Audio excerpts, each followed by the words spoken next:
Hi, this is Sam Botstein from MachineSkills.com. Make sure to subscribe to us on YouTube for all our machine tutorials and check us out at MachineSkills.com. We received a request for a tutorial on how to route external effects within Maschine. What you need in order to do this is an audio interface with at least 4 outs and 2 ins. If you don't have one, I'll show you a quick workaround if you have a Mac.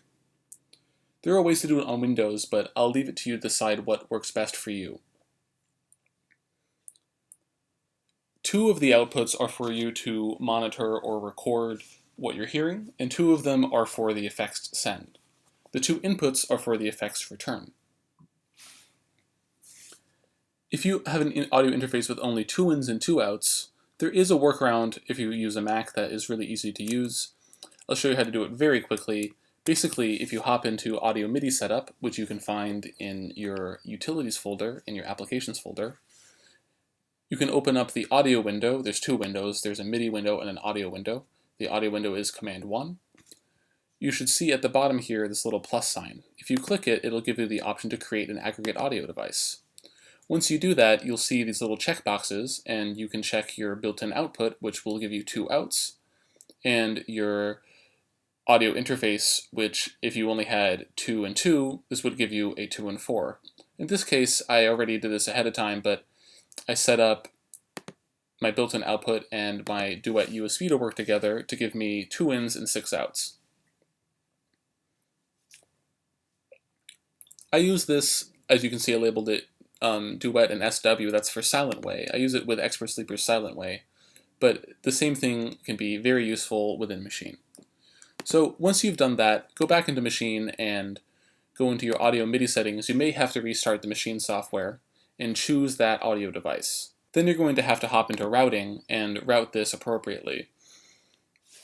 I recommend using very low volumes, and if you have the option, not using your best studio monitors or headphones just in case you create a feedback loop. You want to protect your equipment, and you definitely want to protect your ears in case you create some sort of feedback or other horrible audio mishap. In this case, I have my master output going through my Mac's internal speakers or headphones, my built-in output, and then I have outputs 2 and 3 as the main outs and the headphone outs of my Duet, respectively. Once that's set up, the last thing that you want to pay attention to is your latency. If you're doing this live or are using only Maschine to edit your audio, this latency is going to be very important. Maschine is very unforgiving when it comes to latency. Here I have it at 512. I definitely recommend using a multiple of 2, like 256, 512, 1024, and so on. I have about 30 milliseconds of latency. That's going to be okay for this tutorial, but in a live situation, you definitely want this to get as low as possible. Okay, routing this is pretty easy. In terms of the actual hardware connections, that's going to depend on your effects unit or guitar pedal or whatever, and your individual audio interfaces, which vary. Here though, I have this 909 kit set up to be routed through my modular synthesizer.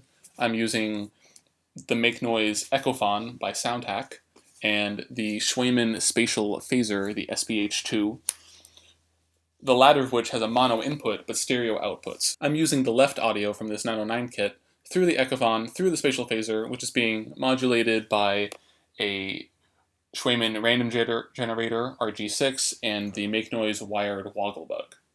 Anyway, this is what that sounds like.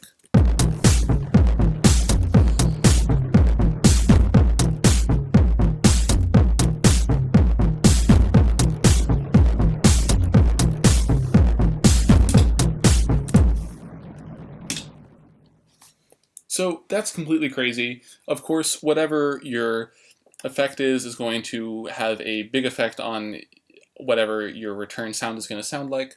I'm just here to show you exactly how to set that up. So the way I have it set up right now is I've hopped into the channel strip for this group, and I've selected the aux output. Instead of none, it's set to external 2, which are the main outs of my Duet. This goes into my synth. On another group, because I'm sending this entire group out through the audio external 2, I have a input set up on the first sound. So This is really easy. Again, hop into your channel strip, this time in the sounds, select an input, and choose the appropriate input that you set up before. Here it's my external one. You also have a gain control. This is very useful. I recommend doing as much as you can doing your gain staging in hardware as opposed to relying on the software to control the gain controls. Now, this works really great if you're going to have an aux send. You can also do this instead of a group, you could do it with an individual sound. So let's say that we were going to turn this off and we're just going to choose one sound, let's say just the snare. And we're going to do the same process with the snare. We're just going to send it to external 2.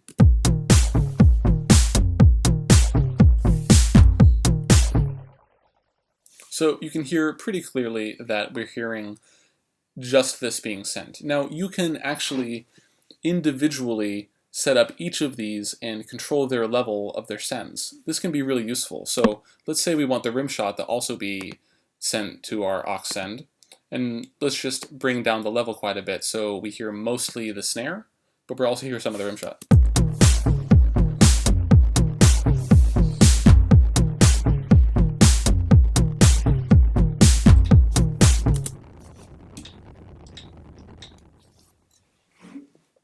So this is very powerful.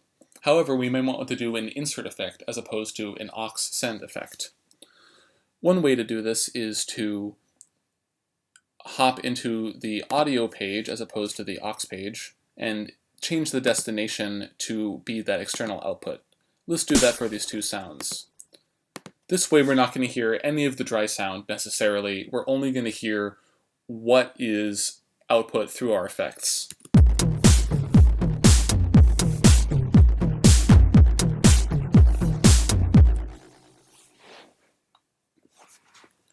This can be really powerful, but it might also be a good idea to send an entire group through an external out, and I'll demonstrate that as well.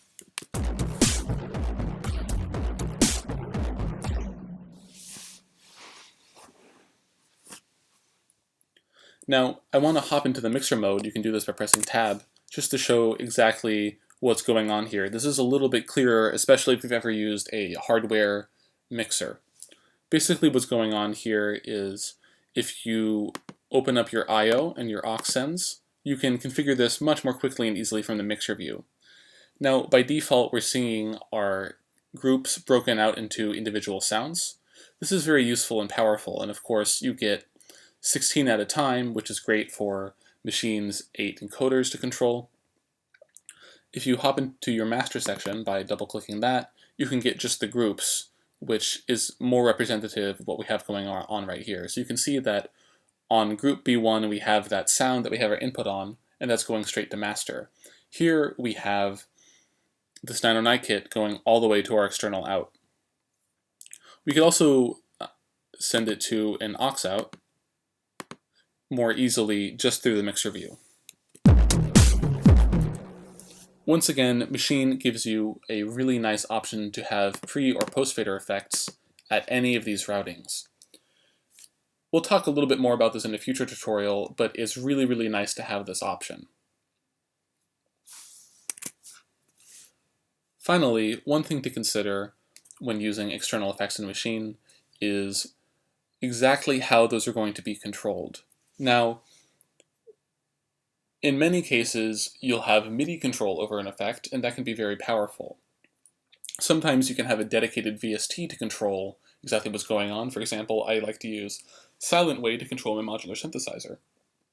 But it's really important to remember that with hardware effects, you get hands-on hardware control a lot of the time, which is something that is a big strength of Maschine, to have the dedicated Maschine controller, and is very much in the spirit of the Maschine concept, to use the software and the hardware, the whole Maschine package, as sort of the nucleus of your productions. Let me know what sort of hardware effects you decide to route this way, and whether you prefer to use lots of aux sends or just one, or you like to route things directly like insert effects. Make sure to subscribe to us on YouTube for all our Maschine tutorials, and check us out at machineskills.com.